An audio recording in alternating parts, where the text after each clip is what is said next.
একদা এক জঙ্গলে ধূর্ত ও চালাক প্রকৃতির শিয়াল বাস করত।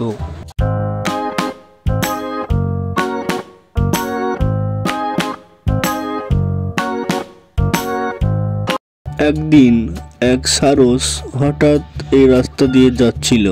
তার সঙ্গে সেই ধূর্ত শিয়ালটির দেখা হয়। ধূর্ত শিয়ালটি তার দিকে তাকিয়ে তাকে বলতে লাগলো, আরে সারস ভাই, কি খবর? এই জঙ্গলে নতুন মনে হচ্ছে। হ্যাঁ শিয়াল ভাই, আমি এই জঙ্গলে নতুন এসেছি। এই জঙ্গলটি দেখতে খুব সুন্দর। তা তুমি ঠিক বলেছো বন্ধু, তোমাকে আমার খুব পছন্দ হয়েছে।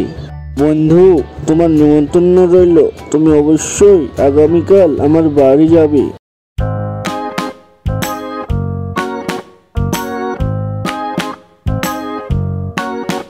বন্ধু, তুমি এসেছো, আমার খুব ভালো লাগছে। তোমার জন্য এই সামান্য খাবার আমি তৈরি করেছি। তুমি তো দেখেই বুঝতে পারছো আমি কতটা গরিব, এর চেয়ে বেশি কিছু তৈরি করতে পারিনি।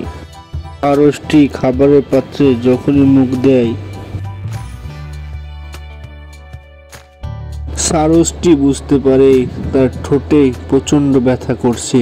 তার মানে শিয়ালটি খাবারের নামে নিমন্ত্রণ করে তাকে জব্দ করতে চাইছে।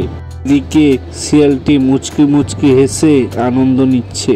বন্ধু শিয়াল, আমারও তোমাকে আমি নিমন্ত্রণ করলাম, তুমি আমার বাড়িতে অবশ্যই যাবে, তোমার নিমন্ত্রণ রইল। আচ্ছা বন্ধু, আচ্ছা ঠিক আছে, আমি তোমার বাড়ি অবশ্যই যাব, কিন্তু গরম গরম খাবার খাওয়াতে হবে কিন্তু। হা হা হা হা হা, ঠান্ডা খাবার খাবো না কিন্তু বন্ধু। যখনই ধূর্ত শিয়ালটি খাবারটি মুখে দিতে যায়, তখনই তার মুখ পুড়ে যায় এবং শিয়ালটি বলতে লাগে, বন্ধু সারস, আমি আমার ভুল স্বীকার করছি। বন্ধুরা, এই গল্প থেকে আমরা এই শিক্ষা পেলাম যে তুমি অন্যের সঙ্গে যে রকম ব্যবহার করবে, তোমার সঙ্গেও একসময় সেরকম ব্যবহার হবে।